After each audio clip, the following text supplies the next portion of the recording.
how to solve recurrences. If your code has recursive calls, like we have seen in the select algorithm, how to analyze the complexity?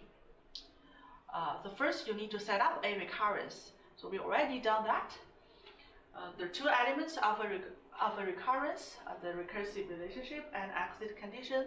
We focus on the recursive relationship, but don't forget the exit condition. And then you probably have learned a number of methods to solve recurrences from the combinatorics part. And here we're going to learn a few more tricks to solve the recurrences that are common in divide and conquer algorithms. And the first method is the substitution method. Let's use big O for example. You can use this method to other four asymptotic bounds as well. So for big O, by definition, Fn equals big O Gn if and only if there exist two constants, C and N0, such that Fn smaller or equal to Cgn holds when n is greater than n0. Most of the time, Fn is a function for running time. For example, we have established this recurrence for the select algorithm, Tn equals to d if n is smaller than 100, and Tn equals Tn over 5 plus T7n over 10 plus big O n when n is greater or equal to 100. So that is the Fn in the big O definition. And Gn, most of the time, is the bound. Okay? And here we want to show Tn equals a big O n. So here, n is the Gn in the big O definition. Okay? The substitution method is mathematical induction based on big O definition. If we want to show Tn equals big O n, and then look at the definition of big O, Fn is Tn, Gn is n. So by definition, Tn equals big O n if and only if there exists C greater than 0 and 0 greater than 0, so that when n is greater than n0, we have Tn is bigger or equal to 0 and smaller or equal to Cn. Okay, so this half is easy to show. We focus on the other half, and by substitution method, we're going to prove this half, Tn is smaller or equal to Cn for all n is greater than or equal to n0 by induction. And we know there are two steps for mathematical induction, the base step and induction step. For base step, you have to verify Tn is smaller or equal to Cn for smaller n.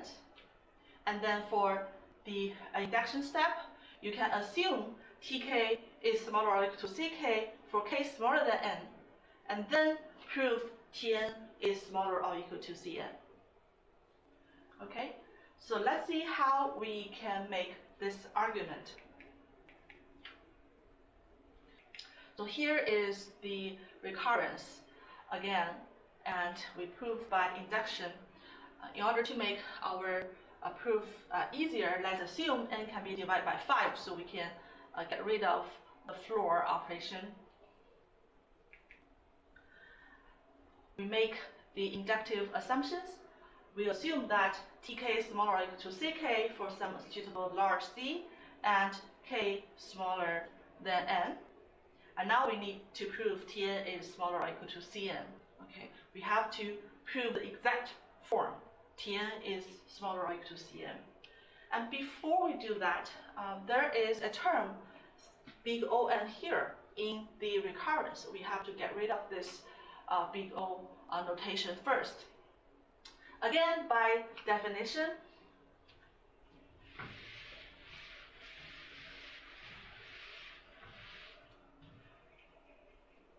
we can find another constant a that is greater than 0, so that Tn is smaller or equal to, let's copy the first two terms,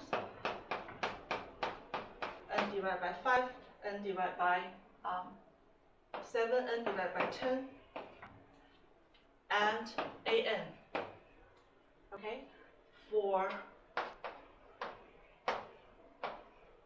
some n0 greater than 0.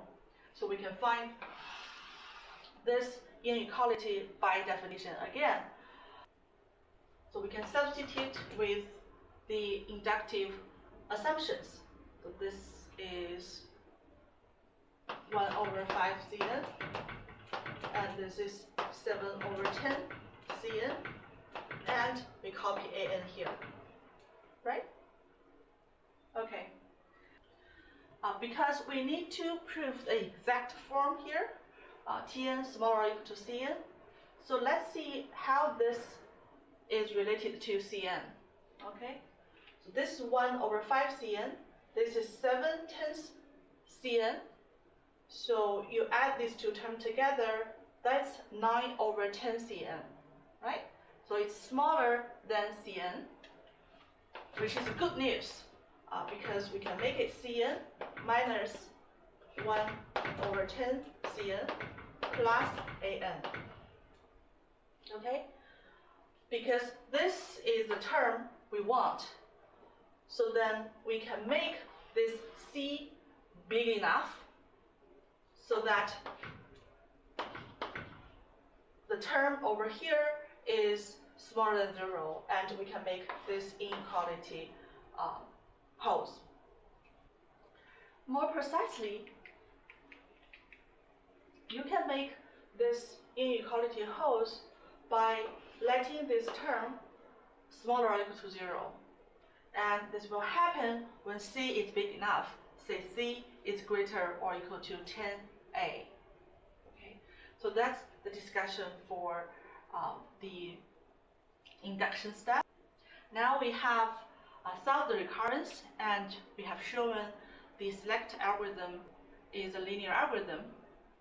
There's another interesting observation we can make here. If you look at the recurrence Tn, it already has a linear term. And at the end, we set up a linear bound successfully. The reason we can do that is because of the size of these two subproblems. N over 5 and 7n over 10. The total size is 9 over 10n. It is smaller than n, and that is the key for us to establish this linear bound. Okay, so if you're interested, you can try other ways of picking up the pivot element. For example, instead of have groups of 5 elements, you can have groups of 3 elements, you can have groups of 7 elements, and so on. As long as your subproblems here have the total size smaller than n, then you can have a linear algorithm. Okay, so you can try different numbers and see what happens. So that's the discussion of the selection algorithm, and that's the discussion for the substitution method.